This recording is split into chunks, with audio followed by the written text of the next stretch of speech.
Hi, the goal of this and the following videos is for you to learn and understand linear models. We'll see three different types of linear models: the perceptron, linear regression, and logistic regression. In the end, we'll see a nice trick called feature transform we can use on top of each of these models.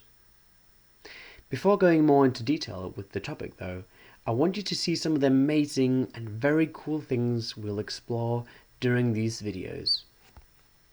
So, one of the things we want to do with these models is we want to classify. This is kind of our goal. We want to classify data, put it into groups, classes. One of the very nice data sets is the breast cancer data set. So, in this data set, the data we have contains characteristics of breast cell nuclei. The goal is to predict, based on these characteristics, if a breast cell is malevolent or benign. You can think of this as if the breast cell is cancerous or not. I've tried to plot the data here. So you see the blue points are the benign, the good cells, and the blue points are the bad cells, the cancerous cells. So you might actually imagine if we wanted to classify these points, it would be sufficient to find a line around here maybe, such that everything above the line would be bad and everything below the line would be good. This probably wouldn't perfectly classify the dataset. We might be wrong on some points, but it might be an okay start. So after seeing the perceptron algorithm and its pocket extension, we'll be able to try to use the pocket algorithm to train on our data, the breast cancer dataset, and we'll get the following result. So this is how the algorithm looks like while running. So you just see it running for 14 steps. Then the dashed line here will be the line we found with best accuracy, the one with the smallest error. So the points it predicts wrong on, it has the fewest of these guys, and it'll actually be the red points you see here. So there's not that many points we predict wrong on.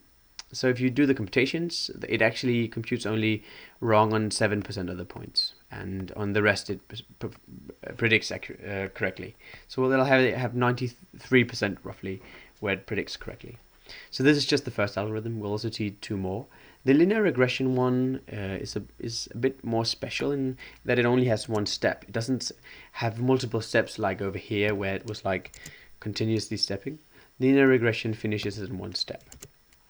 And we'll see the classification error it's around 12-13%. So it performs a little bit worse.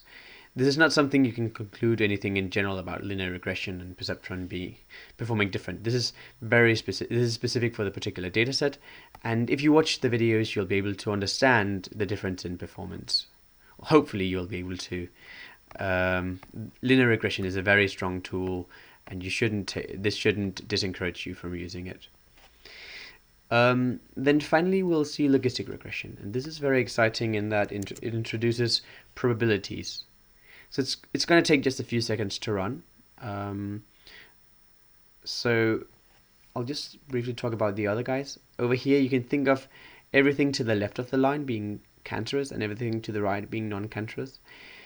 You might have a more nuanced classification where you assign a probability of a point belonging to each class. This point might be 50% cancer and 50% not.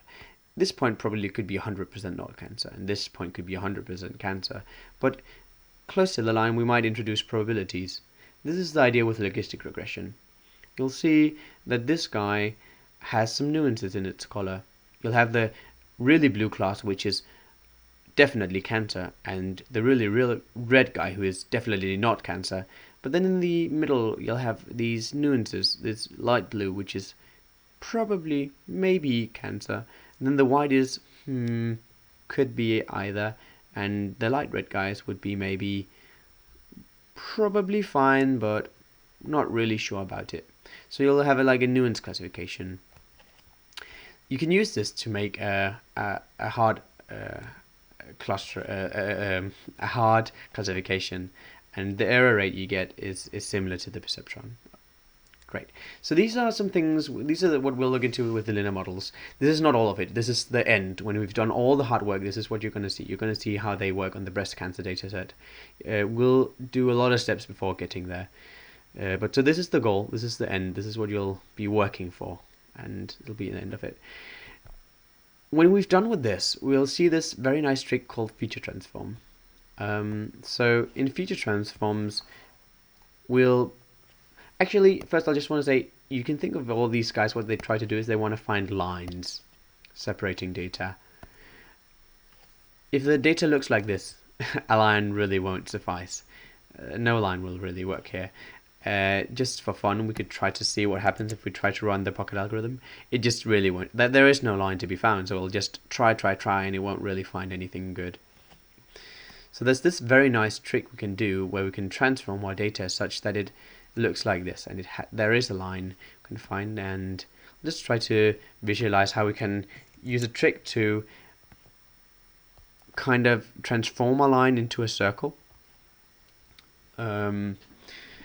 This will all be explained in this final video, and this generalizes to other shapes than circles. It's a very nice trick. And in the end, we'll see data. We'll see the dogs versus cats dataset, and this dataset is not linearly.